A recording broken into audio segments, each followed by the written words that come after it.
This is exactly right. Get into the Hyundai Getaway Sales Event and get away with a deal so right, it almost feels wrong. Right now, you can get great deals on Hyundai's most popular models, including the adventure-ready SUVs like the Hyundai Santa Fe or Santa Fe Hybrid and the Tucson or Tucson Hybrid. Plus, there's the bold and stylish Elantra loaded with the latest tech. Or go all-electric with the Ioniq 5 or the Ioniq 9. So get down to your local Hyundai dealer and get away with a deal you'll love during the Hyundai Getaway Sales Event. Visit HyundaiUSA.com for details. Goodbye. Capture your favorite summer feeling with Pandora Jewelry. Discover a collection inspired by the sunshine, freedom, and moments that make the season unforgettable. From sun-kissed metals to personalized pieces ready to be engraved with your summer mantra. Each design moves with you from beach days to golden nights and every memory in between. Shop Pandora Jewelry's new summer collection in-store or online at pandora.net and let your summer unfold. Goodbye. This episode is supported by FX's The Shards, a seductive drama from executive producer Ryan Murphy. Set in 1980s Los Angeles, the series follows a group of glamorous, deeply entangled high school seniors drawn into a life of wealth, beauty, parties, and excess. At its center is Brett, whose reality begins to unravel when the arrival of a new student coincides with a series of mysterious murders. FX's The Shards, now streaming on Hulu. Goodbye.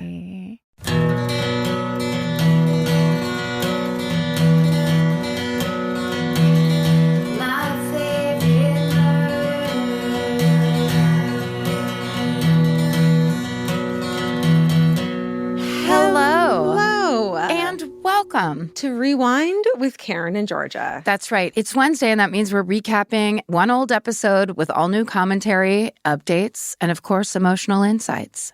We gotta have those. Mm-hmm. Today, we're recapping episode number 52, which we named Bonjour, Internet. Because we're fucking classy. That's why.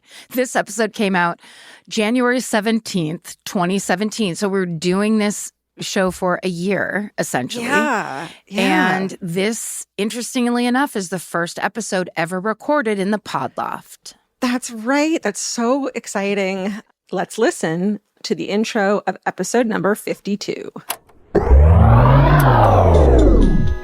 Steven.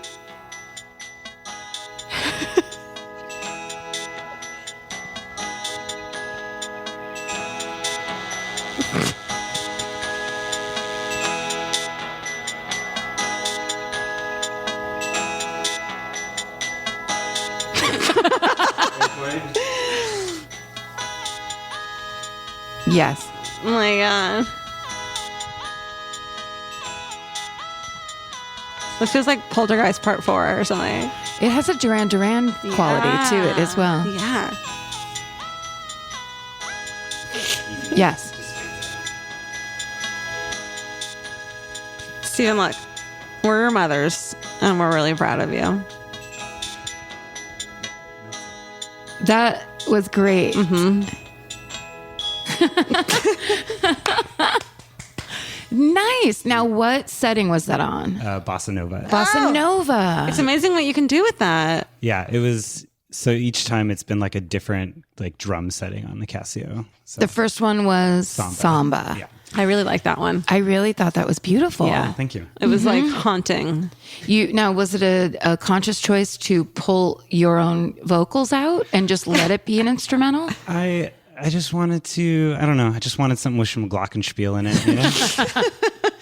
You wanted to glock around? Yeah. You got to pull out that Glock every once in a while. That was gorgeous. It's really good. Yeah. Karen, are you like, do you ever get like, I wrote that song? Yeah, I get really pissed.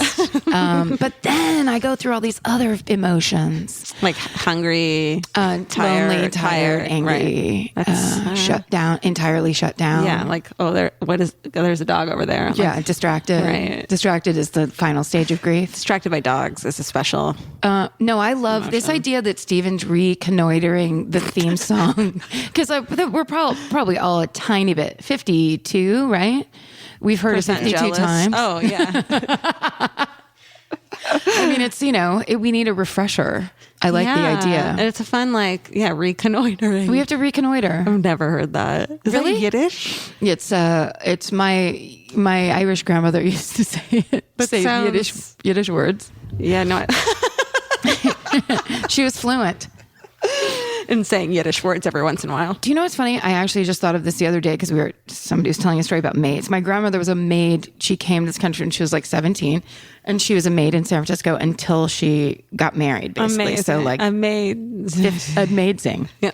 For like 15 years. That should have been. And one of the places that she Oh my God. worked in, no, it's not going to be scary, but it's just, she worked for a family that lived in Seacliff, which is like the ritziest part of San Francisco, as you might know. It's like nobody knows that it's there. I don't because know what that is, and I live there. You know what it is? When you're driving over the Golden Gate Bridge to go to San Francisco, the left-hand side is the marina and Fisherman's Wharf and all that stuff. The right-hand side looks like a forest, but that's actually mansions. No, I did not know that. It's hidden mansions. And so my grandmother was a maid for a family. Well, she just called them the Jews. And she would always say, I think the Jews are nice. The Jews are real nice. Oh, I worked for nice Jews. But there was and back then you when, and I came together, and you were like, I think the Jews are nice. I think she cracked the door open in my mind. I podcast with a nice Jew. Grandma, you say. I think you'd be proud about that we're still in cahoots with nice Jews. And they're still nice Jews. They're still out there. What year was that? Like the fucking 30s, I think. Yeah. Yeah, nobody liked us back then. Well, nobody liked anybody. Nobody liked the Irish. No. Everyone fucking... That was back when there were signs that say don't hire the Irish in every store. They thought that the two of us were a fucking plague on humanity. And you know what? They can suck it. Am I wrong? I mean, were they wrong or were they wrong? I mean, who's on top now with a podcast? Me and you. Grandma, check it out. Grandma, let me show you something. She'd be like, I don't like all the talking. You called her vulgar. She would actually be insanely pissed about the Fs. All those Fs. The French is what you're saying. She doesn't like when I speak French because she doesn't like the French. Who does? Right, Wow. Stephen, pull it. Stephen, take all that out. Welcome to my favorite murder. Oh my God, what is wrong with That's a bad start in terms of the racist issues. Favorite murder. That Irish person is Karen Kilgariff. And that Jewish person is Georgia Yale Hardstark. That's the fastest Jewish name I could think of. It's Georgia Los Angeles City College dropout Hardstark would be more accurate. I didn't go to Yale. I meant the Jewish name Yale, Yael. Oh, yeah, like Yael. Oh, is that how you pronounce it? Like the gorgeous chick from Orange is the New Black? Yeah. Which one? That's her name. The one who's like, when me and so are going to get married. Bora, Bora. Yes. She is. Her first name's Yael. Yael. And she was in an episode of the show called. Steven, help me out here. Deadbeat. Okay, it's the show called Deadbeat about a dude who's a drug dealer in Manhattan. And there's a special episode that's like the dog episode, and it makes no sense. It's on HBO, I think. And the people who wrote it were like, this is this episode, and sent it to HBO. And they're like, you can't give us any notes on it. Like, they were hard, which you know is like unheard of. Right. Like they're just like, no notes. And it is one of the most gorgeous. Stephen, can you find out what the name of the episode? Like, it's one of the most gorgeous episodes of television. Is this a new TV show called Deadbeat? It's newish, yeah. I think it's first season, but it's kind of a show. The episode is just in the perspective of this dog. Yeah. And Yael is the dog walker, and you're just going to fall in love with her. Like, she's so... Anyway, what were we talking about? This is a murder. So this is a murder podcast. We're in the intro. But it's good to know it's pronounced Yael. That's what I think. I could be wrong about that. Oh, you're asleep? I'm asleep. Let's see. Should we update anything? Well, this just happened on Twitter as we were like in between one recording and another. I looked down at my Twitter and somebody had written, have you heard about the New Hampshire murder castle? You guys have to talk about it. So I immediately send back a message saying, what are you talking about in all caps? Because I was like, there's another murder castle. Like, how do I not know about this? And then he wrote back, yeah, H.H. Holmes. And I was like, that's Chicago. You. God damn it. But then he started laughing and was like, oh my God, you're right. But apparently H.H. Holmes is from New Hampshire. Oh. He was probably just either flipped it or was at the beginning of the story. He was at the beginning of the book about H.H. Holmes. That's actually one of the funniest ones that people ask us about. Like, if we know, do we know H.H. Holmes? And it's like, that one is just like, it's like asking us if you know about Ted Bundy. Yeah, or like, have you ever eaten at McDonald's? Yeah. It's like, I really do. Amazing chicken. Their filet of fish. Not to be, anything about it except for the guy built a murder castle. You got to know if you're even slightly interested in true crime. If like Leonardo DiCaprio is even thought about as a main character in this movie, which he is, like we've probably heard about it. I would say. Who do you think would play Ted Bundy? Well, Greg Kinnear pops to mind. Oh my God. Thank you. Did you come up with that? I did just now. I've never thought about that before. No, I was like, I can't think of anyone. That is perfect. Because he's kind of got dead eyes. And he kind of is he's not hot enough to be like hot charming, but he's like charming enough to be like hot because he's charming. You trust that face. Yeah. We just have to dye the hair. And he could become a little, like the eyebrows need to get a little more pointed. Yeah, he has to get a little more sinister and probably a little skinnier. Yeah. But that guy in like a cable knit sweater who's like, please help me to my Volkswagen that doesn't have a passenger seat in it. You're fucking Greg Kinnear. You're getting in there. Dude. What do you got? The show's called High Maintenance. Well, that was not even close to what I fucking... Deadbeat is the one where the guy's roommate was a ghost. Jesus Christ. From what? Oh my God. I've heard of High Maintenance. I've heard it's really good. Okay, High Maintenance makes more sense. Is what we're trying to say. Yes, and the episode is called Grandpa, and it says, when Chase and his sensitive yet fun-loving dog Gatsby move from the suburban Midwest to Queens, culture shock takes its toll. Yeah, that's until they cross paths with Beth, a cute, whimsical dog walker. Yeah, Ale. But this episode has nothing to do with the season. It's like the whole show is about this dude, High Maintenance, who sells pot. Yeah. On his bike. And then there's this random dog episode and he's like, the guy's in it, but he's not, the episode isn't about him. And it's just such a gorgeous, listen, everyone has been fucking commenting and being like, thank you for recommending Fleabag. It was amazing. So fucking trust me right now, please. That they do. I know. That's what I'm Are you yelling at me? No, I'm yelling at the fucking that I got that wrong. So wrong. Jesus Christ.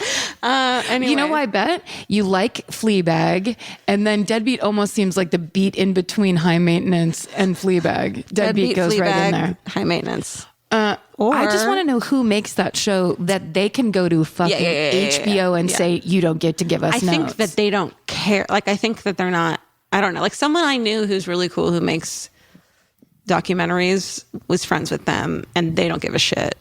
Who is it? It's a husband and wife team, Ben Sinclair and Katja Bleachfeld. Huh. So they're like, fuck you, dude. We're fucking good. Yeah, it usually doesn't work that way. No. Though. That's what I'm saying. No. So that's very cool. You'll cry. You know who else did that? Who? All of the people who would be, I believe, James Burrows, Matt Groening, everybody who said they were going to make The Simpsons. They went to Fox and said, we'll make this, but you don't get to give us notes. Like, who were they? All they've done is the Tracy Ullman show at that point, right? No. James Burrows, he's like legend, right? Oh. Like they had basically, they basically said, we'll make this deal with you and all that, but you just can't. They won't do that again. They won't. Until My Favorite Murder, the comedy TV show. That's also a game show. That's what it's called. Comes out and we're like, you can't tell us what to do. And they're like, great, well, we're not giving you a TV show. And we're like, fine. Fine, go ahead. Sink your goddamn boat. Yeah, we got a podcast. Oh, you know what we haven't mentioned is that this is the first fucking episode in my new apartment. Yeah, that's right. That's what we should be talking about. We should start with that and how high these ceilings are. Yes, this is cathedral-esque. I mean, you'd think that if they were going to make ceilings this high, they would also not make them fucking popcorn. But I guess I'm not an architect, so I don't know. But however... Look, you can take that out. You can scrape it off. You know how much that costs? So much money. I know. Oh. I was just trying to make you feel better. Thank you, but I don't care. It's fine. It looks great. You know also, they're so high up, you can't see it. Okay. Yes. Popcorn ceiling and Venetian blinds kill me, but what are they called? What are those called? Yeah, I think those are like horizontal or vertical blinds. Vertical. Fuck. Well, anyways, I hate them. But otherwise, this apartment is amazing. This is a great apartment. Yeah, right? Yeah, and also you just moved here. You're like, you got to get in and get your stuff going. Place I've ever lived in my life. It's great. It's really fun. It's got a good open floor plan. Yeah. Good when vibes. the apocalypse comes, we're on the 3rd floor, so like we're safe. The water coming up, the people scratching at the side of the building. You're safe. Oh, it's good. All right. That's good. Oh, I forgot to mention this last week when it mattered, when it had any fucking. All right, so these 2 dudes who were into the podcast messaged Justin. We're like, hey, we're super in the podcast. We are writers on the show, The Real O'Neills. Will you guys be in an episode? And Karen was like, I have a day job and have a fucking normal life. And I was like, I don't. I'll be on it. And so I went on and was on it, and it's on tonight. Which is 2 days after this is going to air. 2 days. Yeah. Before. You will be 2 days after in hearing this. But you can watch it online places. That's right. So it's these fucking sweet angels, Josh Kirby and John Vellis, who like, they wore, so we recorded this thing and they wore My Favorite Murder shirts to the fucking recording of this episode. Like there was a ton of people on set, and every time someone would meet me, and like I was an extra on, like they didn't have to be nice to me, and they were like, she has a podcast. Like they were so nice and wonderful people. And one of them was fucking Henry Zabrowski's college roommate, which is so insane. Anyways, I'm on it in a fucking dance sequence, and I get my baby stolen, and it's fun. And so if you want to watch it, check it out. Go watch Georgia. The Orpheum this Saturday. That's right. That should be exciting. The LA Riot Fest Comedy Festival, and we're at the Orpheum Theater. Should we put it up next week if it doesn't suck? Yes. That should be the bar. If we can have a week off, we should try so hard on Saturday so we can have a week off. Actually, yes, let's try really hard because I need a week off because work is getting insane. Are you about to start filming? The week after, yeah. Oh, God. Yeah. So you're like twisting all the knobs. What do you call it? Like, yeah, we're going to twist some knobs and we're going to push some levers up and then pull them back down. All that stuff, which is really hard for me. The stuff I don't like the most. You can't even chew gum and chew gum at the same time. Ugh, it's the worst. I was thinking that we could have Guy Brennan back on, whose show you're currently on, yeah. Right. But what if we like have people write in and ask their legal questions that they're curious about? Like, what the fuck is this thing and that thing? Like, you have to write it in that sentence. And then he's like, yeah, I don't know what those things are. Yeah. Okay. Oh, no. I was just trying to make a joke. I don't know. Yeah. I think, if we had something specific and like led it through to a certain topic. Okay. We should have him back on them because that was a good episode. No, he's great. Very good. And then it's like just kind of it's fun to have its third person. Yeah. And not tell horrifying murder stories. Hey, speaking of. Hey. Is there anything else you want to? But wait, you have a story about your Uber driver. Dude. That's why I need to write shit down. Dude. Oh my God. Let's start over. Let me start with this.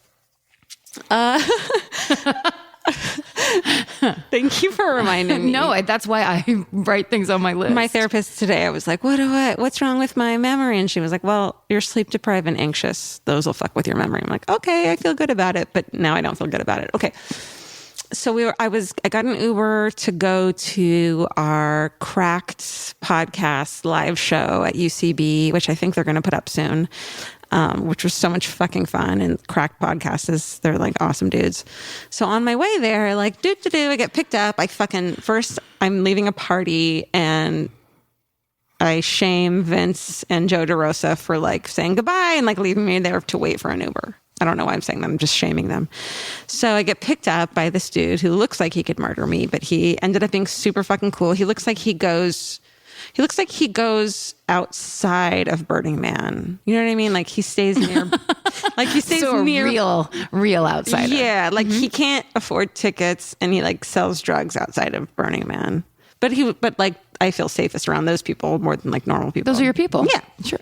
Those Burning Man outside people. Yeah. So he's like, so what are you going to UCB for? And like chitty chat the way I hate Ubers do. And then I was like, oh, I have this podcast. And he was like, what is it about? I'm like, well, murder. And, kind of like slowly got some out of it. And then he was like, oh, hey, what's funny? I grew up a couple doors down from John Wayne Gacy. And I was like, wait, what? And I was like around the time? He's like, I went to a party where my friend had him as a clown at our party. Wait, he was a kid? He was a kid. Oh. His friend hired John Wayne Gacy to be a clown. Pogo the clown. Pogo the clown at his birthday party. Fuck. And he said that, he, like, John Wayne Gacy would come to their school and watch wrestling matches. And I was like, well, wasn't it weird? And he was like, yeah, everyone knew it was weird that this guy was into it, but he would then bring them back to his house and his wife. And I was like, wait, he had a wife? He's like, yeah. Yeah. He would bring them down. And then what you've told me before is how he would be like, let's have this wrestling thing. I'm going to put you in handcuffs. Yeah. He knew all that because that happened to people in his town. And his wife would just be like, oh, he brought these kids down with him and they never came back up. Whatever. Yeah, that's the wife that eventually left him because she just kept happening. And she's just like, this is so weird. She I wasn't gotta like calling the cops. She was just like, goodbye. She didn't know what was going on down there. It was just kind of like, You it's don't leave boys. someone with not like knowing what's going on. Oh, yeah. It was the 70s. I think people did that all the time in their marriages. It's like, we're going to go have man time in our man cave downstairs.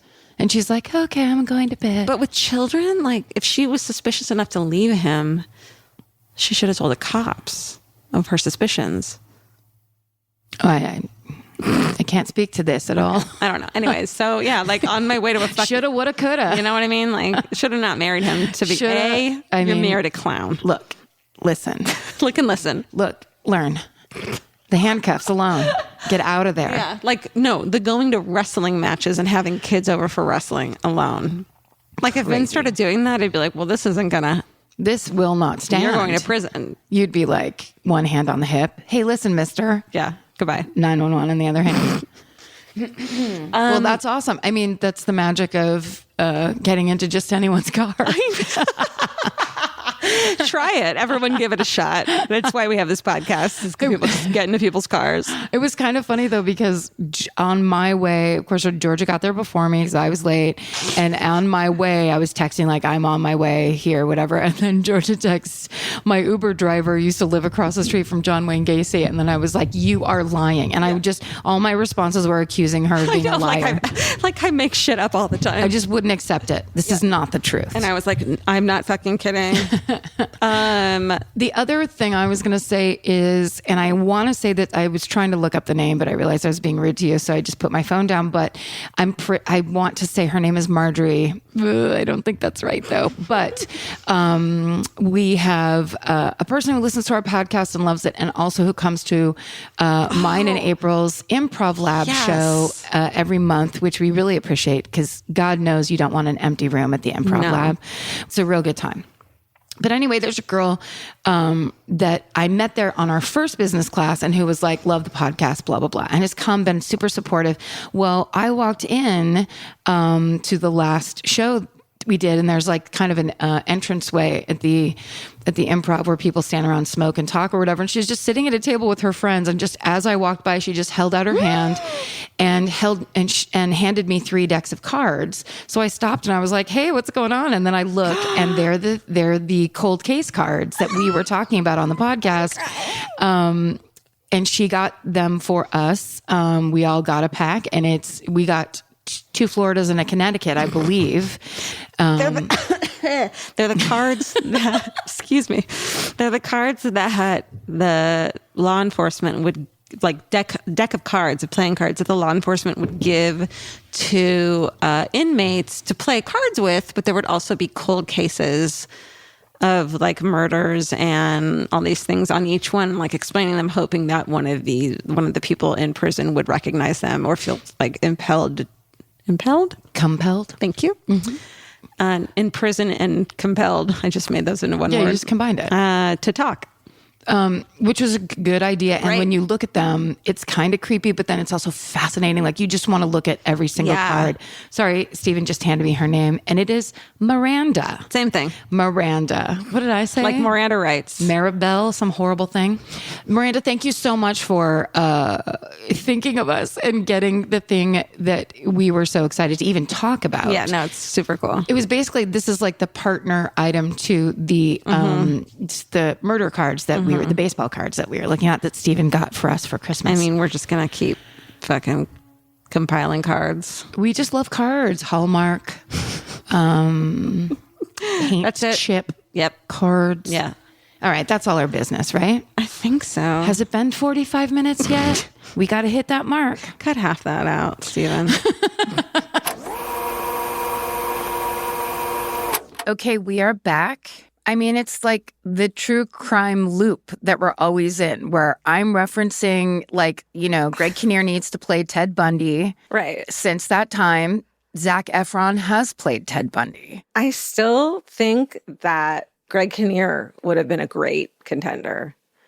Because he's so, like, his face gives you a softness, a soft feeling. He has, like, the kind eyes and the kind of tinted eyebrows of a, like, concerned Christian man. Yeah, which is, like, not to say that Ted Bundy did, but I think that would get across the point, which is he was a wolf in sheep's clothing. Yes. And Zac Efron did a great job, but he definitely just, like, he played more wolf than sheep, I felt. Yeah, like. because Zac Efron was hot from age 8, which I am sorry to say, but it's like the reason that we know about Can him we say that? is, I know that's very questionable, but let's do an immediate corrections corner. I shouldn't have said that.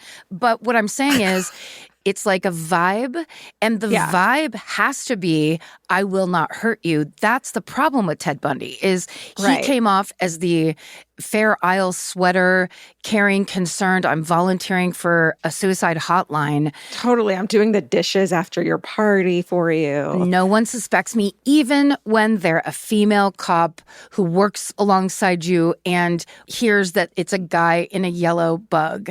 And our girl, Anne Rule, was like, can't be my friend, Ted. No way. Cannot be him. I mean, it's a really good point, too, because, like, the hotter the actor playing Ted Bundy is, the easier you're like, of course she went with him. He's hot. But Ted Bundy wasn't hot. It wasn't like that.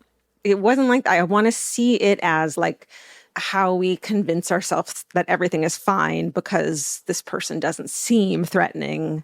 I do think that Greg Kinnear going in that direction would be really interesting. Like that kind of actor. Just maybe an unknown, an unknown. Or, in 10 years, we'll get a chance to do this again. And we'll pull old Kinnear out of the mothballs because I think he is like semi-retired. Yeah. I think he is the kind of person that would be done with Hollywood even better for that kind of casting, where it's like, just he wants nothing to do with the trappings of fame. Great, get in here, because that's the vibe behind this guy. Is you Sudden look at Greg this person, Kinnear. you're like, this guy, my parents would love him. That's the trick of fucking Ted Bundy. Totally. The promise of when you think you've got the best boyfriend and he is the literal devil. That's exactly it. Okay, that's amazing. Okay, so we're in my fucking pod loft for the first time. I mean, do you remember getting that apartment and what? I remember how excited you were, but I don't want to speak for you. What was that transition like for you? Yeah, it was really wild. Vince and I stayed at our original apartment, and I stayed there before I met him longer than I necessarily needed the rent control for. Yeah. Like, that's originally why I moved in. I could afford it without the boyfriend I had been seeing at the time. And so I was like, this is the only apartment I can afford without him because, things were going okay with the cooking channel stuff. So when we just waited, it was that feeling of like, okay, we have some money and some savings now, and Vince has a good job and everything, but it could all come crashing down. Let's not get rid of this apartment. Yes. It was like, I think like $1,250 a month rent controlled. So like stepping up and getting that apartment, which was like the nicest apartment either of us have ever lived in. Yeah. It had like all of the trappings. It was like modern. Yes. It was cool. And air conditioning and a dishwasher, and like down the hall were like multiple laundry facilities. There was a pool in elevator the complex. There was an elevator. There was a trash ceilings. chute. High ceilings, high popcorn ceilings. But it was very exciting, I think, for both of us to be like experiencing. It felt like the first material thing that I could show for the success of the podcast. And it was very, very exciting. Very exciting. It was what I like to call the Jeffersons effect, where you were moving on up and you actually were like, it's not like what we all do, which is like you roll the dice, you use a credit card, who knows what's going to happen. Yeah. Instead, you were like, I'm going to be as careful as possible and I still get to make this move. Right. Yeah. Right. Like it won't be the end of the world if we have to like downsize again. Yes. Yeah, you know? you won't be totally fucked, but you also Right. aren't really rolling the dice in a real way. Also, if you want to see George's apartment in the downstairs, because I think there's plenty of pictures of the pod loft, but when we did that Entertainment Weekly spread, the whole photo shoot was in the downstairs of George's apartment. Right. So- And then I also want to give a shout out to Josh Kirby and John Veles for putting me on the Real O'Neills, the show they like wrote us a part in. You couldn't do it. And I was like, well, I'm doing it. Yeah. And it was just so much fun. And they were so sweet. And they ended up casting me in another thing when they were then writing on Fresh Off the Boat. So they've just been so they're like my uncles. They've just, even though I'm older than them, I think they've just been really supportive. Yeah, that's really nice. I remember I was still on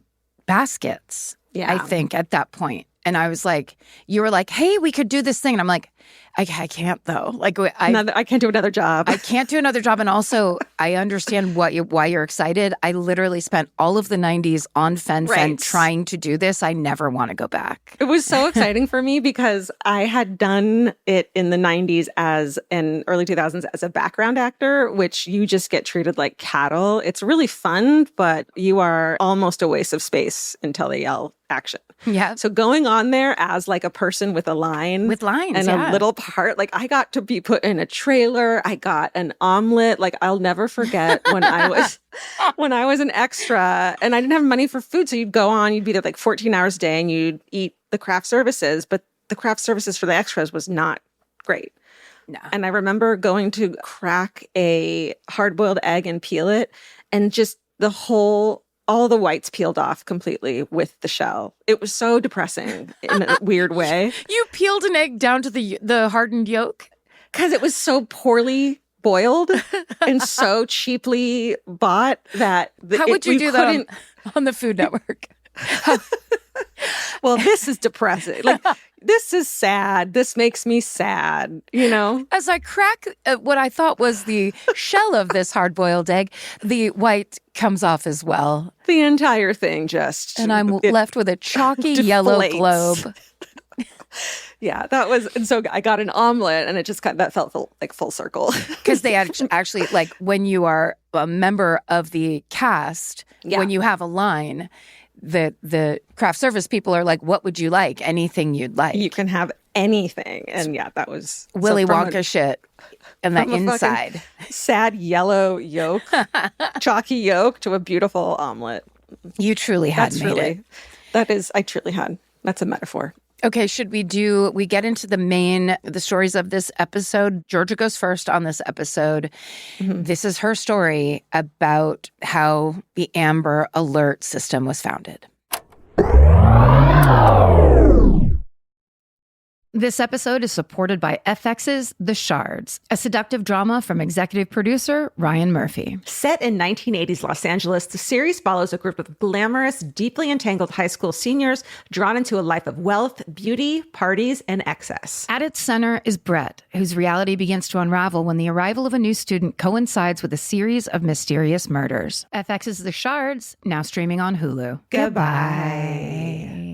Summer means a whole new world for your feet. They're walking more, sweating more, and going barefoot all day long. For summer feet that need real comfort, there's Bombas. Bombas has a whole line of sport-specific socks for golf, yoga, the gym, and every kind of runner. They also make soft, supportive compression socks that are especially great for summer travel. Bombas sandals and slides are made from super lightweight, cushy, waterproof EVA foam, so they feel incredibly comfortable. And the best part? For every item you buy, Bombas donates an essential clothing item to someone facing housing insecurity, with over 200 million donations and counting. I wore my Bombas compression socks on the plane ride to and from Italy. And listen, I'm a girl of a certain age at this point. It needs to be done. And I felt so comfy and so secure with my cute little Bombas socks. So head over to bombas.com/MFM and use code MFM for 20% off your first purchase. That's BOMBAS.com/MFM, code MFM at checkout. Goodbye. Goodbye. Capture your favorite summer feeling with Pandora Jewelry. Discover a collection inspired by the sunshine, freedom, and unforgettable moments that make the season so special. Whether you're planning a weekend getaway, gathering with friends, or simply soaking up every sunny day, Pandora Jewelry offers meaningful pieces designed to celebrate your unique story. From sun-kissed metals that catch the light beautifully to personalized pieces ready to be engraved with your summer mantra, every detail is crafted to help you express yourself with confidence and style. Explore charms, bracelets, rings, necklaces, and more, thoughtfully designed to complement every adventure and occasion. Each design moves with you, from beach days and road trips to rooftop dinners, golden nights, and every memory in between. Layer your favorite looks, mark life's meaningful moments, and create lasting reminders of a season you'll never want to forget. Find the pieces that reflect who you are and where this summer takes you. Shop Pandora Jewelry's new summer collection in-store or online at pandora.net and let your summer unfold. Goodbye. Think you're first. All right. Right? I'm going to take it. I'm going to fucking take it. Take it and do it. Limit. Love it. Limit. To the limit. Close time. Remember close time? Yes. What was the theme? Can you think of the tune? Yes. Hold on. Because my mom worked there for a while. Wait. Start it. Something. I went to see the Golden Girls live, which is Drew Droege, Jackie Beat, Sam Pancake, Sherry Vine. Unbelievable word for word reenactments of, Is that what Golden it is? Girls episodes. I see it on Instagram, but I don't know what it is. You have to go. It's so funny. I told Joe DeRosa about it because he is obsessed with the Golden Girls. Oh my God. And he was like so mad that he hadn't gone. But H. Alan Scott, he has a Golden Girls podcast. Have you met him? He's the best. No. You got to bring him. But in between the scenes, they go to real like mid 80s commercials. And so there was the Shasta commercial. I want to pop. I want to Shasta. There were all these commercials. Remember the bubble gum one with two twins? Double bubble? Double mint? Double mint gum. It's a statement of the great mint from Double Mint Gum. Close. The reason I remember Close Time is because my mom worked for them, and they had this commercial where the like cute hot model would walk out and like kick her leg and like keep walking. I was like, Close Time. And so my mom came home crying one day. It was like I was walking out of a meeting and I tried to do the like Close Time kick, like as a cute joke to end it. And she like put my skirt caught and her skirt was too tight and she just kicked both of her legs out from under her. And fell down. Yeah. Oh, no. Oh, that's such a Georgia move. So I cannot think of Close Time without my mom kicking her fucking legs out. Close Time is like the place where we'd beg my mom to take us. And To she'd get be like, shoulder pads. She would be exhausted from work, and we'd be like, "I just need one shirt," and you'd want to like shop the whole store, and my mom would be like, 5 more minutes, and like going crazy. Like cheap hangers and these like sad metal fucking racks. And of, nothing ever fit me. It was, everything was too small. Where I'd be like, "I want these tiny pants," but I couldn't wear anything. For us, that was Mimi's Cafe, and my mom would order a fucking glass of wine from the poor fucking hostess who couldn't serve wine and just sit in the fucking waiting area. Oh, waiting for a table. Just chug wine. Cool, moms. Anyway. Oh, wow. Where are we? What's happening? Has it been 45 minutes yet? Okay, great. We're almost there. I'm about to blow my nose on my shirt. Really? Can you guys confirm? Can you confirm? Actually just happened. I don't have a tissue. Can everyone confirm that was on my... I don't have a tissue. It's She doesn't give a fuck. It was either my shirt or my cat that was on my lap, and I chose my shirt. Oh, All right. all Okay. right. All right. Here we go. Whew. Ooh. All right. So remember... Last time. We'll take it too. No. Not the same thing. Not the same thing. All right. So... last week I talked about Megan's. This is your serious voice. Yeah. With clearly I'm about to. There's a cross-eyed cat staring at me the whole time. Megan's Law. Talked about that, right? So then I was like, hey, what's another one of those that like we don't know the history of? So January 17th in 1996, which is exactly 21 years ago today. So 9-year-old Amber Hagerman is riding her bike in the parking lot of an abandoned Winn-Dixie in Arlington, Texas, and she's with her 5-year-old brother. Have you been to a Winn-Dixie? No. I haven't. Have you been to an abandoned parking lot? Kind of, but just the idea of it simply would not happen. Like Today? Not since 95. I feel like this idea of children alone Even anywhere. 96 seems like too... I think that like it took a lot of small towns a while to catch up.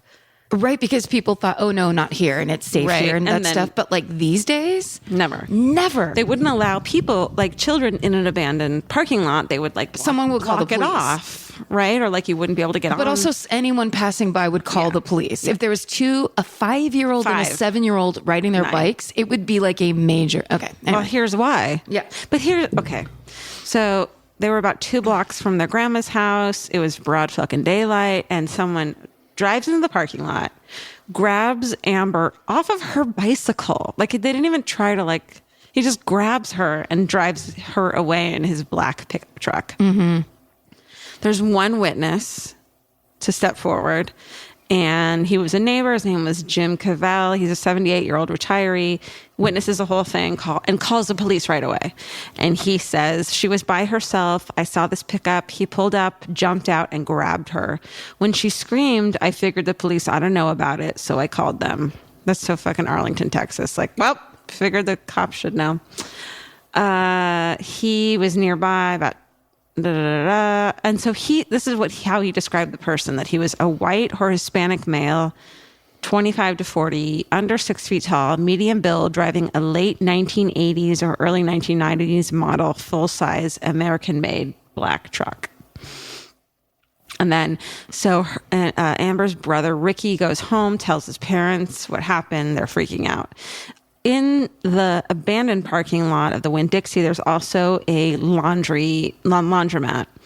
And I guess it was full of customers, but police thought that a lot of them were in the country illegally. And so when the cops fucking swarmed, they got the fuck out of there. Yeah. And there was a truck that was similar to that of the kidnapper spotted outside before she was taken, outside of the laundromat. But no one ever came forward and said that they know who it was. And there was a $75,000 reward that also had the promise that they wouldn't be deported if they came forward with information, but no one ever came forward. There's a huge search, and then 4 days later, a security guard who's walking his dog late at night stumbles upon the nude body of Amber. She's in a creek behind an apartment complex, which is less than 5 miles from the grocery store parking lot. Amber only has on a sock on her right foot, and an autopsy reveals that her kidnapper had kept her alive for 2 days.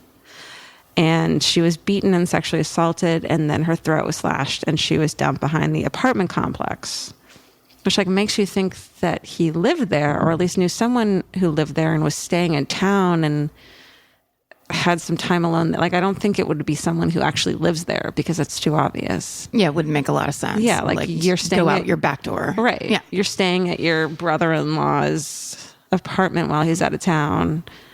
And yeah. So after the funeral, a woman named Diana Simone, she's just a random woman. She's a massage therapist and a mother, and she's from Dallas, and she fucking calls the radio station, and she's like, hey, if you guys can alert the public to severe weather, why the fuck can't you do the same thing for when children are abducted? She's just like, put some shit together, and she's like, what the fuck? Yeah. Wait, say her name again. Her name is Diana Simone. Yeah. So she's a badass motherfucker.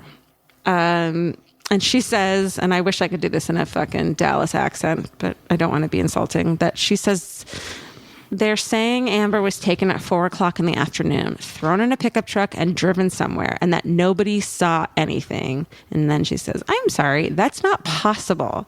The problem was not that people didn't see them, it's that they didn't know what they were seeing. Yeah. So 9 months after Amber's death, radio stations and law enforcement officials in North Texas launch what they call America's Missing Broadcast Emergency Response, or Amber Alerts. Mm-hmm. They relay reports of kidnappings to the public. And it's an emergency response system that disseminates information about a missing person, usually a child, by media broadcasting or electronic roadway signs. As of December 23rd, 2015, there have been 800 children rescued and returned specifically because of Amber Alert. But unfortunately, Amber Hagerman's abduction and murder has never been solved. Oh, no. I know. And her Amber's mom says, I know Amber would be very proud of this. She was always another mommy to all my children, but I also want people to remember Amber, that she had to sacrifice her life for Amber Alert. So like, mom isn't like, empowered and proud of this shit. It's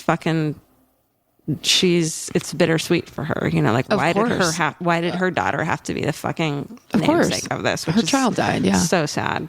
All right. So it's never been solved, but after I did some like sleuthing, the thing I found that the only like connection to an actual person that could possibly be involved that I found, was, okay, so in 2010, DNA, identified a man that 25 years ago, had kidnapped, sexually assaulted, and slit the throat of 8-year-old Jennifer Schuett. And Jennifer survived. Wow. And I wrote, and kicked major ass at healing and working on herself. She's made it her life's mission to speak out on behalf of victims. After Jennifer's attack, she lay dying in this fucking field of her. That's an I Survived. Yep. Have you seen her with the pink? She's got like pink hair and she's kind of like punk and goth. And the guy took her out of her bedroom through the window? Yep. Oh, dude. And I know. Okay. This chick is like the epitome of like, here's how you get back your life. Yeah, big time. Yes. She's amazing. Yes. So she was in the field at 8 years old for 12 hours before she was discovered. And in her hospital bed, she had to scribble notes to the police, and she said that her attacker said his name was Dennis, and she did this amazing sketch. Like, she was fucking on it. And in it, she was like, I knew I was going to die, and I was going to get every little bit of information burned into my head.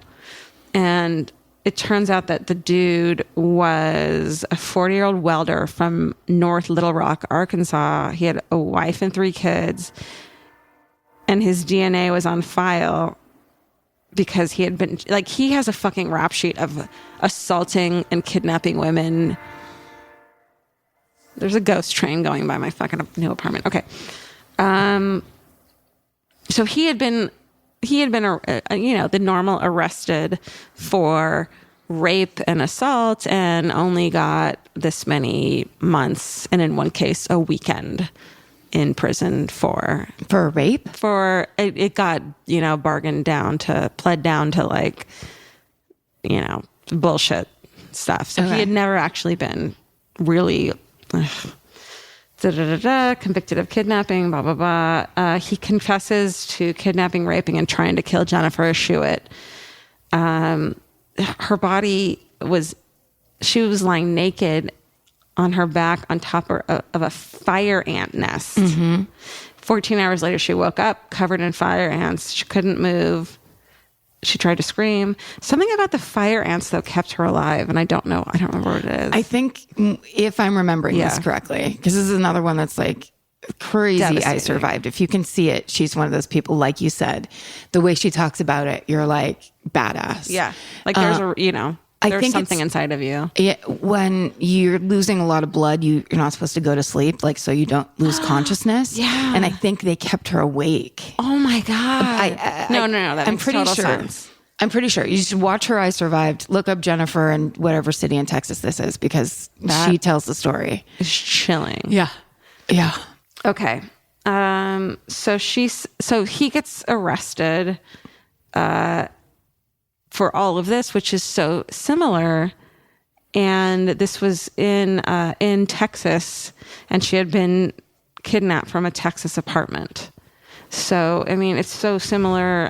I don't think they have DNA from Amber's body, so there's really no way to tie it together. And unfortunately, this motherfucking dick sucker killed himself in 2010. But he had confessed, and she says, you chose the wrong little 45-pound, 8-year-old girl to try and murder. because for 19 years, I've thought of you every single day and helped search for you. And every year that's passed has given me more strength and drive for when I finally would be face to face with you as I am today. In his sentencing, she said. But motherfucking Bradford hanged himself in his cell. And that's it. And I mean... So he went to jail for that attack? He did. Oh, that's and good, at then least. He killed himself. Yeah. So, I mean, it's just such a similar... An 8-year-old girl that he kidnapped... Yeah. Apart, slit her throat, left her for dead. This one happened to survive in Texas, in the 90s. It's just... So Amber, another person who's done a lot, but at the expense of their life. He looked bummed. What's that? He looked bummed. Yeah.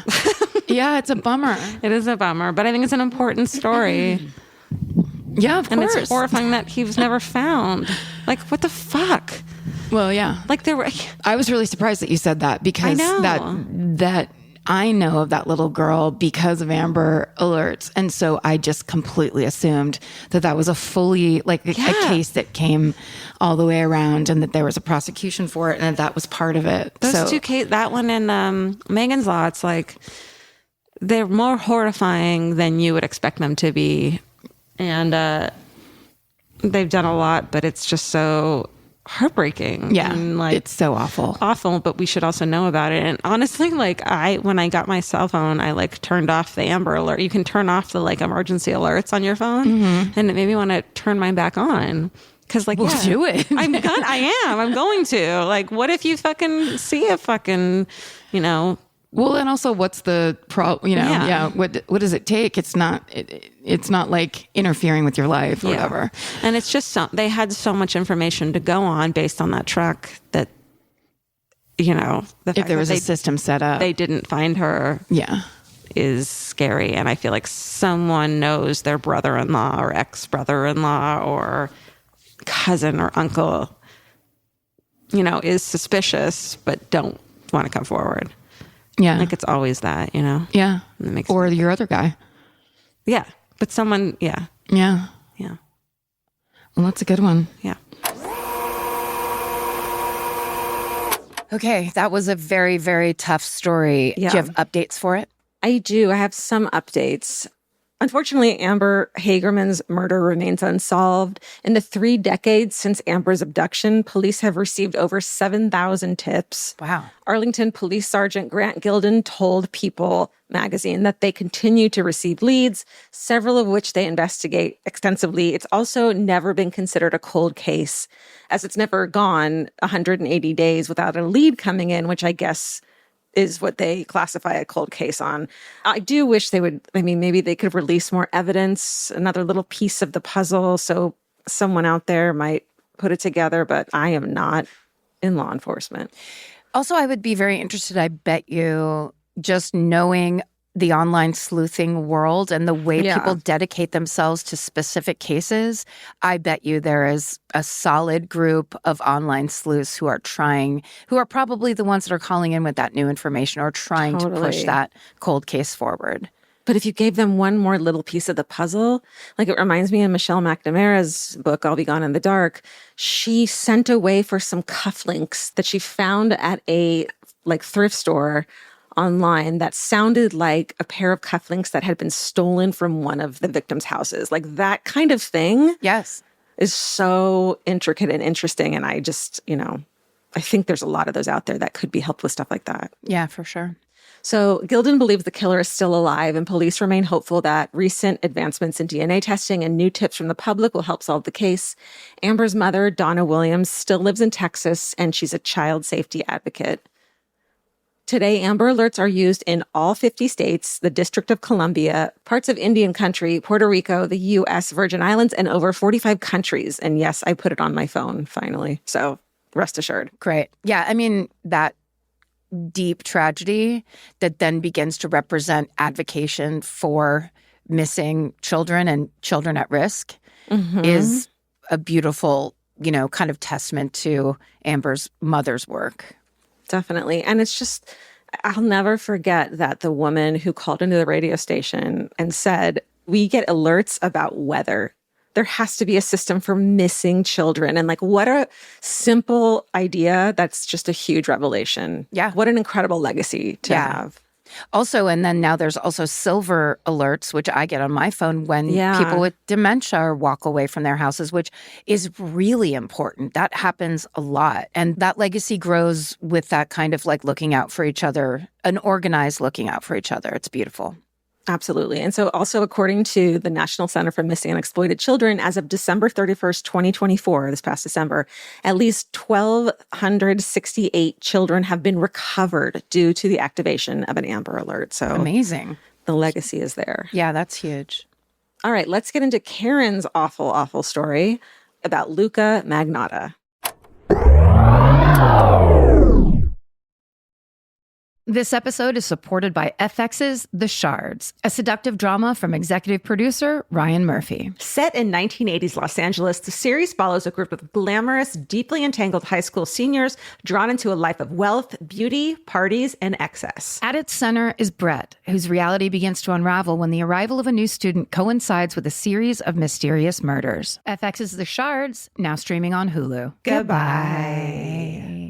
Capture your favorite summer feeling with Pandora Jewelry. Discover a collection inspired by the sunshine, freedom, and unforgettable moments that make the season so special. Whether you're planning a weekend getaway, gathering with friends, or simply soaking up every sunny day, Pandora Jewelry offers meaningful pieces designed to celebrate your unique story. From sun-kissed metals that catch the light beautifully to personalized pieces ready to be engraved with your summer mantra, every detail is crafted to help you express yourself with confidence and style. Explore charms, bracelets, rings, necklaces, and more, thoughtfully designed to complement every adventure and occasion. Each design moves with you, from beach days and road trips to rooftop dinners, golden nights, and every memory in between. Layer your favorite looks, mark life's meaningful moments, and create lasting reminders of a season you'll never want to forget. Find the pieces that reflect who you are and where this summer takes you. Shop Pandora Jewelry's new summer collection in-store or online at pandora.net and let your summer unfold. Goodbye. This podcast is brought to you by Squarespace. Every successful small business starts with someone saying, I wonder if people would actually buy this. Squarespace gives you everything you need to find out. From consultations to events and experiences, you can showcase your skills with a customizable website designed to attract clients and grow your business. With Squarespace's collection of cutting-edge design tools, anyone can build a beautiful, professional online presence that perfectly fits their brand or business. Get paid on time with professional invoices and online payments. Plus, streamline your workflow with built-in appointment scheduling and email marketing tools. Head to squarespace.com/murder for a free trial. And when you're ready to launch, use offer code MURDER to save 10% off your first purchase of a website or domain. Goodbye. Well, mine is super gross and upsetting. I feel like it's always a tiny bit better when it's not a child murder. Yeah. Right? I Those are know. the ones that just get us. I'm sorry. I know, but I think they're important. Of course. I mean, it's horrifying. There's no like, what? Yes, they're definitely important. Like I'm apologizing because it's like, it's hard. It's a hard thing to talk about in here. So this one we have gotten so many tweets about it and so many requests to do this one that I was like, who the fuck is this guy that people keep on being like, how could you not have done this yet? And so I started looking into it, and it is so detailed that what I did was tapped old Sarge Morris. No, you didn't. And I was like, can you help me do research? Yeah, girl. That's not going to make any sense until the week after this episode. I don't care. And by then it's going to have caught like wildfire. Sarge Morris over here. So That's awesome. yeah. So this is Stephen A. Morris's research, but it's such a good story and it's super intense. It's the story of Luka Magnotta. The Canadian. Yes. Dude. Tell me Now, everything. we always think the Canadians are so chill. Sweet with angels. With their maple syrup and their flags. Yeah. But not this specific one, who was born Eric Clinton Kirk Newman on July 24th, 1982 in Scarborough, Ontario. When he was 21, we don't know that much about his childhood, but when he was 21, we know that he started stripping in a Toronto club and appearing in low-budget gay porn. So not a glamorous life. And that was in 2003 and 2004. He was convicted of impersonation and fraud after he befriended a mentally incapacitated 21-year-old woman, applied for credit cards in her name, and charged up $10,000 in fees. So this guy's got some fucking straight off the 21-year-old bat issues. Some serious issues. Okay. I would say narcissism was going to be in there at some point. Sociopathy? It's perhaps a sociops. Let's throw them all in there. So before he was sentenced to 9 months of community service and 12 months probation, his lawyer actually showed the court a medical record claiming that he had significant psychiatric issues. Wow. I want to read those reports so bad. I know, like details. Yeah. Like some psychologist is sitting there in a fucking room with him and they're like, oh shit. I'm going to underline significant. Yeah. This person just like tried to get some money off a person, but this motherfucker is like. This motherfucker is manipulating mentally handicapped people to get credit cards. And has like, yes. Okay. That's enough. So this is just, we're laying down a base coat. It's like when you do your nails. This is the primer. This is like when you're making something and you put in the, what's the thing with the, the carrots and the celery and the. A roux. Not a roux is the like, sauce. No, you're right. Listen, I have a cooking. No, I don't. Listen, I'm from the cooking channel. A roux. Yes. Okay, so then No, it's mirepoix. A mirepoix. You mean you cut up the onions? Yes, a roux is the So okay, the roux is the start of something else. Like a bechamel sauce. Great. I was like, wow, it's been a while. Okay, so in 2006, he legally changes his name from Eric Clinton Newman to Luka Magnotta. So that's a completely made up name. Why did he? Which I love it. He wanted to seem Italian. You know how Italians are. So he applies for bankruptcy in March of 2007, citing illness, lack of employment, insufficient income to pay off his debts. Hey, we've all been there. But then after the bankruptcy, his quest for fame kicks into high gear. Oh, he was questing for fame? He's questing for fame in a big way. So he wants money. He wants to live Sheila E.'s glamorous life. Oh, like you and I know, like at this point, like fame isn't like what people say it is. Steven, cut that part out. Fame is still popcorn ceiling, man. You got to get that popcorn ceiling life. Okay, so here's what he does. He auditions for a reality show called Cover Guy. Oh. You can see the opening credits now. No, I'm saying in your mind. Cover Guy. He declares in his casting video that, quote, a lot of people tell me I'm devastatingly good looking. You know that shit would sell now, but like whatever year that was, everyone's like, what is this shit? What are you doing? Yeah, he was not chosen. He was a reject from Cover Guy? From Cover Guy. Like, what'll break your heart more? Then, that he auditions for the reality show Plastic Makes Perfect. Oh, no. Flaunting his multiple hair transplants, nose job, explaining how he wanted to get pectoral implants. He was rejected. Yeah. Explain my face right now. So it's just not, the fame plan is not going as expected. To get rejected from the bottom of the barrel, like is the bottom of the barrel show. You're not good enough for a plastic surgery show. Yeah. So then what he started to do was focus his efforts online. So he twice created Wikipedia pages for himself. Oh, dear. Only to have them taken down by the self-policing community. Imagine what was on those.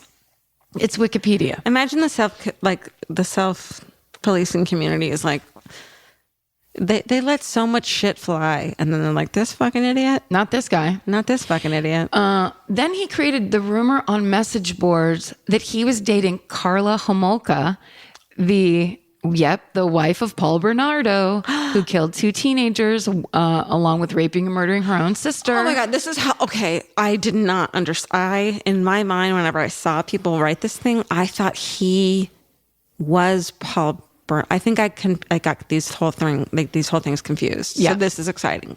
So this is a guy who he creates the rumor on message boards that he is dating her. But he's not the one who killed her sister. No, that's her husband. Oh my God. I thought he was the husband. really did that. Then the husband goes to jail. Okay. She, I think, goes to jail for a while, but then gets out. Right. And then he decides to tell people he's dating her now that she's out. Shit. To get that kind of infamy. That's the level of celebrity he's going for now. Yeah. But then he calls into a radio show to deny the rumors that he started online. Then he visits a newsroom in Toronto. And that's the first time he's on mainstream press talking about it and denying it. He said he dated her in the 90s, not when she got out of jail. All right. So then there's many profiles on various internet, social media, and discussion forums created over several years to plant false or unverified claims about him. And he would himself immediately dismiss these as rumors and hoaxes and a campaign of cyberstalking. According to the police, Magnotta set up at least 70 Facebook pages and 20 websites under different names. 70 Facebook pages? Yeah. Can you imagine how many naps that is? I mean, Instead? how many other things could you have been doing? Naps. In 2010, this is the part where it's going to turn and you're going to get upset. Okay. Do children get murdered? No. In 2010, he posted a video called One Boy, Two Kittens. Oh, no. Where he asphyxiated two tabby cats. Wait, what? No. Using a vacuum cleaner. Stop. Yeah, and a plastic bag. This is why I've never heard of him. And until he was tracked down, he was just known as the vacuum kitten killer. How does that even work? So you put... Oh, my God. Yeah. That was a big jump from 70 Facebooks. I know. Well, here's the thing. All that other stuff isn't working. So he keeps doing things, attempt after attempt after attempt. And people are like, no. It is. Right. So then because he's a sociopath, because he doesn't really care and he doesn't have any empathy. Jesus Christ. He does that. Oh my God. Okay. Now we're in 2012 and it is May 26th and a Montana lawyer named Roger Renville sees a bizarre internet video depicting a man being stabbed and dismembered. He alerts U.S. and Canadian police about this video, and they dismiss it as a fake. What?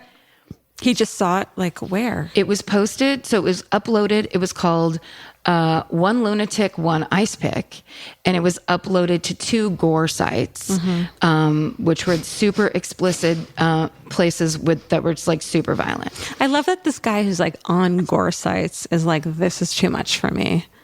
Like what, like it had to be that awful. Well, he's a lawyer, so maybe he was looking on there for this reason. Okay. Well, because he reported it to the police. So it looked real. Like, oh, maybe he's like seen gore, like real crime scenes and bodies, so he knows what it looks like. Yeah, I think that's what they said. Holy shit. Meanwhile, Luka Magnotta has flown from Montreal to Paris, and when he arrives in Paris, he was wearing a wig and a Mickey Mouse t-shirt. Super chill. And then, so basically that was on the 26th. It was when he flew to Paris. 3 days later, on the 29th, the residents of his apartment building start complaining of a foul smell. Nope. Never complain of a foul smell. So the janitor then discovers a suitcase next to a mountain of garbage bags behind the building, and inside is the headless torso of a man. Oh my God. Now, 6 p.m. that same night, a package containing a human foot is received at the Conservative Party of Canada headquarters in Ottawa, and it had been mailed from Montreal. At 9 p.m., a package addressed to the Liberal Party headquarters in Ottawa was discovered by postal employees to contain a human hand. What the fuck? So after taking statements and finding evidence in the trash, including a blunt instrument and papers identifying Luka Magnotta, the police enter his apartment. Wait, so like he did this on purpose? Like sent this shit like knowingly that it was his stuff, like gonna lead to him on purpose? Sounds like it. No. What do you mean? Never mind. No, I don't think so. Okay. It's just they found it. Police enter his apartment, and it's actually a very dark studio apartment. And then they find a bloody mattress and blood in the refrigerator, and scrawled in red ink inside a closet are the words, "If you don't like the reflection, don't look in the mirror. I don't care." Oh my God. So an arrest warrant is issued for Luka Magnotta.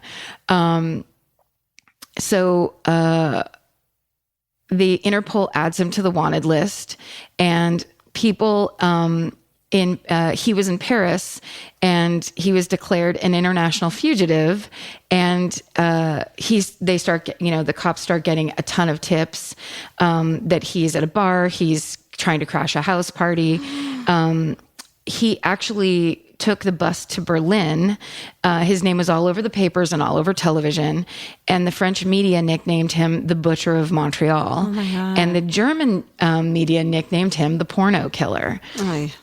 So The Butcher of Montreal is way cooler. he, that's better. So he gets to, this is my favorite part. In Berlin, he gets to an internet cafe. This is about a week after all that. And the guy that's working there, a man walks in wearing sunglasses and makeup and says, "Bonjour, Internet." And so the guy kind of notices him. This episode is called Bonjour, Internet. Right. And so the guy working there recognizes this man's face who walked in, but he can't place it. And so he's looking at the guy. So the guy goes over to a computer and, rents it out. And the guy from his workstation is looking down at the monitor that this guy is using. And he noticed that this man, who's wearing sunglasses, is looking at article after article about the killer in Montreal. Oh my God. And so then he puts it together that it's him. So can you imagine? So basically they go up and they're just like, "You're that guy, right?" And he goes, "You caught me." Oh, what in the fucking fuck? Yeah. So he basically got caught because he was Googling pictures of himself. You idiot. So I feel like there's nothing good that happens in internet cafes. And not anymore. You know what I mean? Like, something's wrong. It's over now. Yeah. Maybe 1997, 98. That was the last time. Yeah.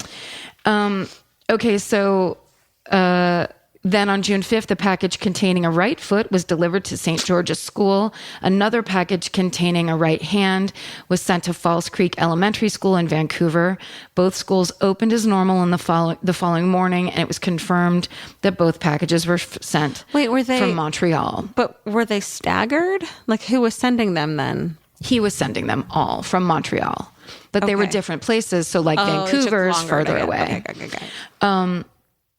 So Magnotta is arrested, and then he's transferred to a Berlin prison hospital, and a psychiatrist believes that he's in a psychotic state. Yeah. So meanwhile, the police identify the torso victim as Lin Jun. And he's a 33-year-old Chinese computer science student at Concordia University. It's unclear how he met Luka Magnotta, but at an internet cafe, I bet. Well, they say that Magnotta had been posting men seeking men in the men seeking men section of Craigslist under an alias. So sad. And so basically they go back and check the video, and they see Lin Jun had entered Luka Magnotta's apartment building, and then the next day is when they see the video where Luka Magnotta is taking things out and putting them in the garbage can. He just wanted to love and be loved, and got murdered. That's so sad. Yeah. Yeah. So then he gets taken back to Canada on a military plane. And then they find Lin Jun's skull at the edge of a small lake in Angrenon Park after they get an anonymous tip. So someone may have found it. And so not only does Luka Magnotta go to trial, obviously he's arrested and charged with murder, but the police charged the website owner who posted one lunatic, whatever No the name of that way. video was. That guy got charged with corrupting morals. One lunatic, one ice pick. Why? And he ended up going because it was real. But he didn't know it was real. Well, but it's his like responsibility. Right. He probably in watching it, like the lawyer did, Yeah. you would know. Yeah. God. So is it out there? Can you like? I wonder if it's out there. I have no idea. Did you ever watch like what was that website? It wasn't sick.com, but it was something like that. Rotten.com? Rotten.com. Yeah. Did you ever click through that? Yeah. That's troubling. Yeah, it's a bummer. But I've seen, yeah, go on. So basically, he just goes to court and he ends up, they give him a life sentence without the chance of parole for at least 25 years. And they try to say in the court case that he was crazy. And it doesn't work. And he gets basically the full extent. And they added on all these other charges. It was like first-degree murder, but then also committing an indignity to a human body, publishing obscene material, criminally harassing prime minister. I mean, all that sending stuff to government stuff yeah. made it all, So did they say what he had, like, how he killed the guy? And then, like, was the dismemberment after he was Well, it's all in the murdered? video. So it looked like he stabbed him to death and then dismembered him. Jesus Christ. Yeah. Can you imagine if you'd like watch that being like, this is fake, and then like going back and being like, no, you fucking watched a murder. Well, that's why all that stuff is like, why would you want that in your Yeah. head? It's such a bummer and it's such bad vibes. Even if you're faking something like that, like what Yeah. the fuck are you doing? Well, I'll look up like crime scene photos sometimes, and then like there's ones that are like they clearly can't be fake, and I'd be like, nope, it's fake. It's like I have to commit to it being fake, or else I'll lose my mind. Yeah, it's not, I don't think it's good to have those pictures in your head. Absolutely not. No. And it doesn't help you. It's not like you can't imagine what it might be like. Right. He also, so anyway, in 2015, Luka Magnotta, he tried to file an appeal for the convictions, but it didn't work. And he actually withdrew the appeal himself. So apparently someone, I don't know what happened, but I was like, cut it out. he was like, you know what? I'm going to drop this whole fame thing. Maybe I'm going to try to do something else. Finally. I'm going to get into Buddhism. So that's the Hot story. yoga. Now I understand why everybody was so obsessed with it, because it truly is insane and horrible and beyond. That's like tabloidy. I'm gonna listen to other people now, because like I always thought that I never looked that one up. Everyone does constantly want us to do that one, and I always thought it was connected. I got that one and that horrible couple kind of The Paul Bernardo case. Yeah, I always kind of thought it was the same thing. I was like, I don't need to know about this one. So I didn't realize I have never heard any of that. I know. Me either. I didn't know it was that like crazy detailed. I didn't know he was like, the idea that you're sending body parts to the prime minister or to Yeah. like grammar schools, all those things where, and then knowing his whole thing of wanting to be famous. Like you're that needy that you would, like he didn't murder someone because he wanted to murder someone. He murdered someone so he could put the video up online and That's get what it famous. seems like. It does seem like that. which is so gross. I It's mean, like, I almost- guess it must be an element of most killers. The thought that like everyone will know me or I'll have this power, or Sure. I'll become renowned or whatever. But like most of those people do like what are the killings called when like you're out in public and you kill a bunch of people? like a mass murder. Like they do mass murders to do that, not what he did, which is like so personal and creepy. And then it's almost like forcing other people to watch it. Well, and also it almost seems like just this lame modern version where it's just like, oh, I'll put it on YouTube. You know what I mean? Yeah. I'll put my super gross, serious mental problem on YouTube and get a bunch of hits. And like force other people to have to deal with that, having seen that for the rest of their lives. Yeah, but I mean, that's the thing. If you're looking, you're gonna find I it. know. Like you have to remember, if you're on a horrible gore site, then that's what you might look at, and then you're gonna have that in your head. Like, don't do Just it. As someone who like can't sleep at night. It's so easy to just kind of like click on this thing and click on the next thing. And then suddenly you find yourself at this like place. And then suddenly you see some shit you don't want to see, but you can't look away. It's like not like you're like fucking typing in like man murders another man. It's like you just like I've seen some shit that I didn't realize I didn't want to see until I saw it. Mm-hmm. You know what I mean? Yeah. And it's hard to get out of your head, but who are you to like other people are looking at it because they want to see it. It's fucked up. Yeah. That's amazing. That was crazy. We finally did that one. Finally. Thank you. No, thank you. Okay. Wow, Karen, we're back. Yeah, I know. Any updates? Yes, a couple. So in 2018, Luka Magnotta's mother co-authored the book My Son, the Killer. And in it, he spoke out publicly for the first time since his conviction, saying that he regretted his defense strategy. The quote is, "It's very annoying. I never wanted anything to do with the NCR," which means not criminally responsible, which is Canada's version of the insanity defense or an approximation. "I have no mental illness whatsoever. I had to go with it, even though I didn't want to, but my lawyers pressured me into it," end quote.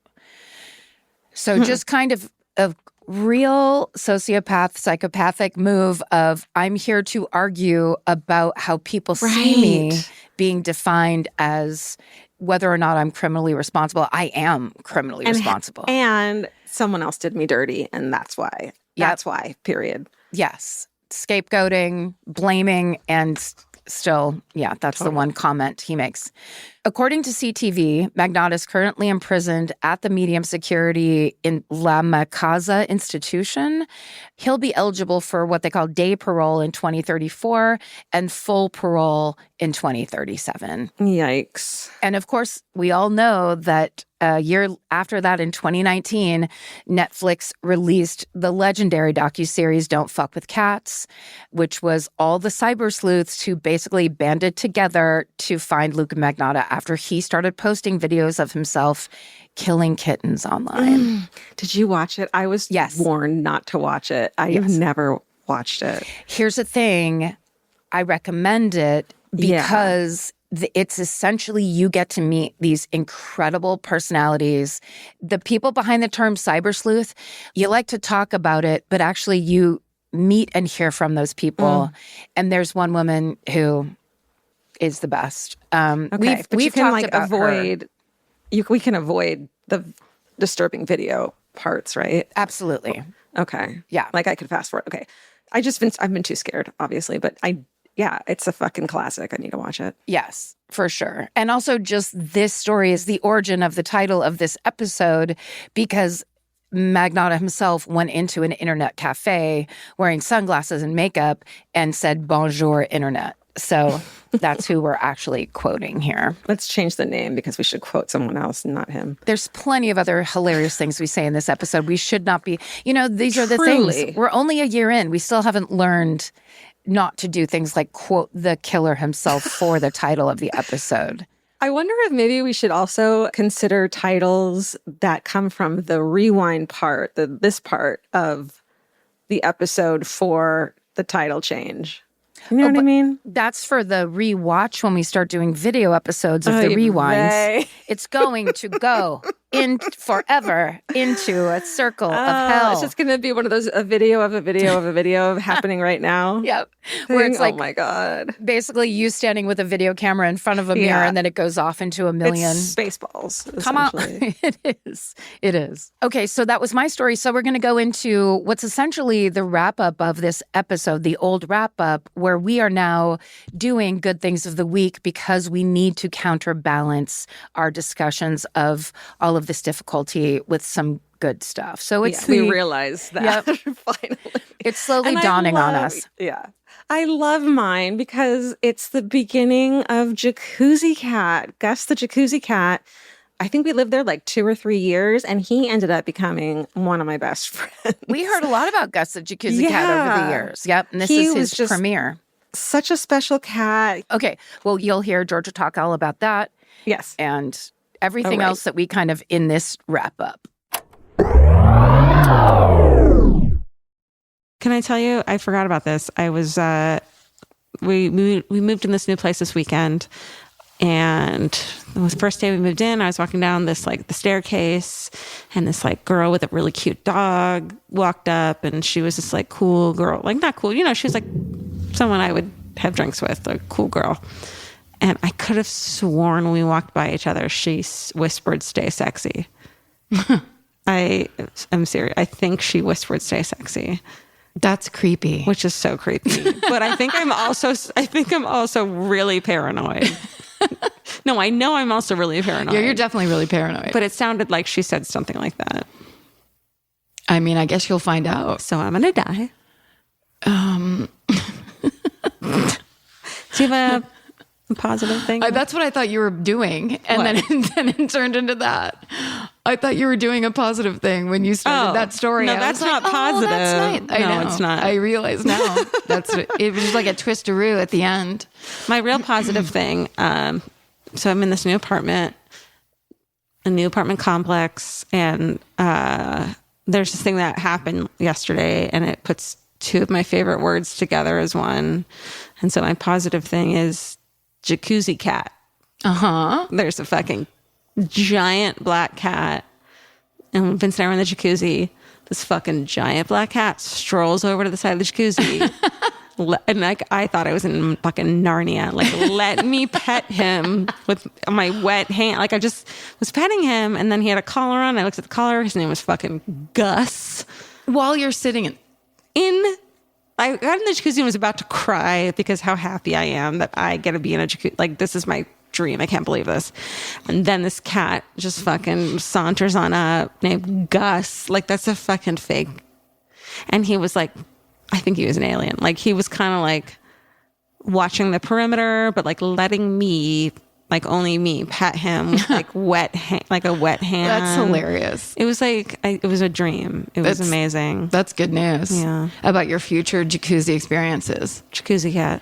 What if it's a different one next time? Annabelle comes up. She's all white. Oh my God. With one green eye and one blue eye. Dude. Steven and I were just talking about how there's a fucking cat at the fucking cat shelter named Cappuccino, who's white with one green eye and one fucking blue eye. Whoa. Named Cappuccino? No. Yes. But it's still a white cat with a blue eye and a green eye.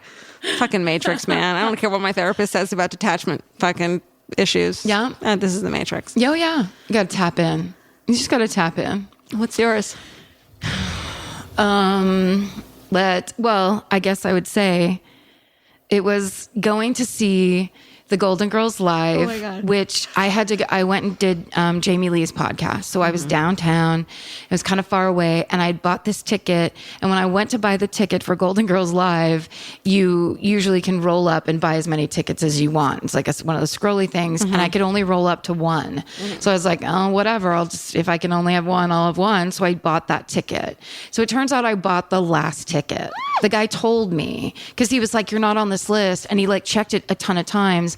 And then he went on to the website to get their list. And then he watched one girl's name disappear and my name took her place. And he goes, you special. literally bought the last ticket. I'm like, Matrix. hell yes. Matrix. So I had to sit in a chair in the aisle. He goes, here, you can sit right here. And so like everyone else is kind of, you know how it is in that room. Yeah. It's like raised up. And I was like someone's weird handicapped grandma where I was just in a chair in the aisle, like In the I'll fire just sit exit. here. Yeah, exactly.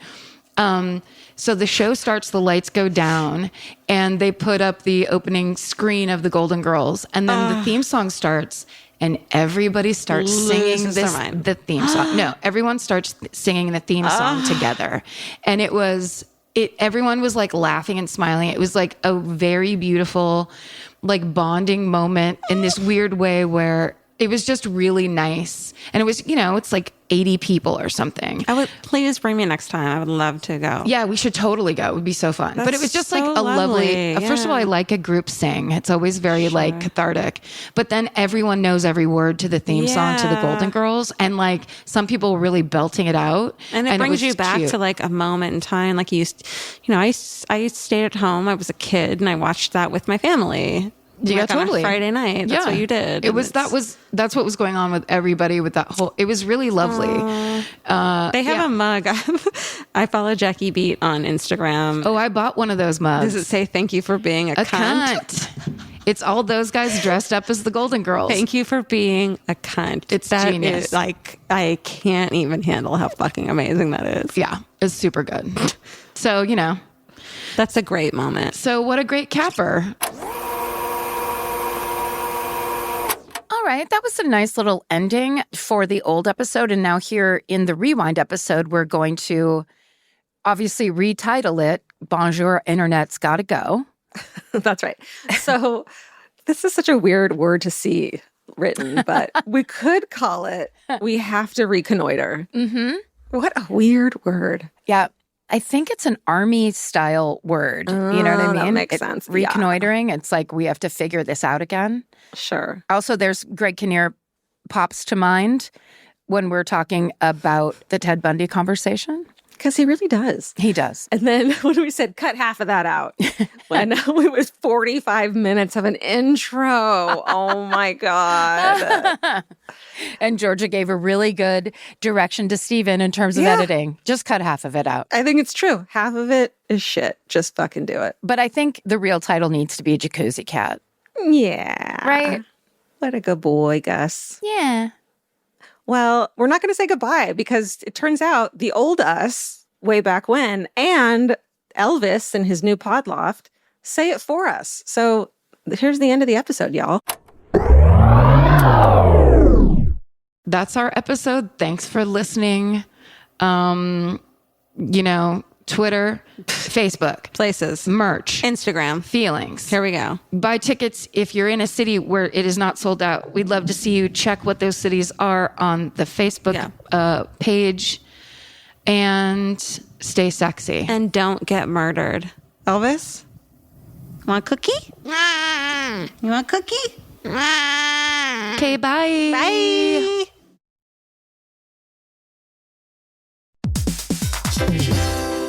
Hey everybody, here's the thing about other home security systems. They're all designed for after the window breaks, after someone's inside, after you get the notification, after the police come. SimpliSafe is the first system designed for before, stopping a break-in before it even begins. That's right. Unlike traditional security systems that only alert you after a break-in is already underway, SimpliSafe is designed to help prevent the crime before it starts. Their cameras can detect suspicious activity at the perimeter and alert live U.S.-based agents. Then SimpliSafe's agents assess the threat, intervene, speak through the camera to scare off the intruders, and call for 911 dispatch. That's right, and SimpliSafe has been protecting your world for 20 years, everybody. So celebrate their anniversary and save 60% on your new SimpliSafe system at simplisafe.com/stuff. That's 60% off, you guys, at simplisafe.com/stuff. Plus, when you order, write in our show name and the How Did You Hear About Us survey to let them know that we sent you.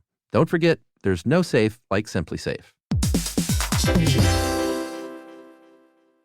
The kids are back in school. Now it's your turn to head back to the beach. During Cheap Caribbean's Back to Beach sale, save $200 site-wide on vacation packages of 4 nights or more with code 200BEACH. Trade school drop-offs for beach walks, lunch boxes for beach bars, and your daily routine for adults-only relaxation. Use code 200BEACH and get more beach for less money. Book your beach vacay today at cheapcaribbean.com. Goodbye. Hello, beautiful. I'm Amy Errett, founder of Madison Reed, a hair color company I named after my daughter. Our prestige salon quality hair color delivers gorgeous, multi-dimensional color and 100% gray coverage. Color at home or visit one of our 95 plus hair color bars nationwide and let our licensed pros do it for you.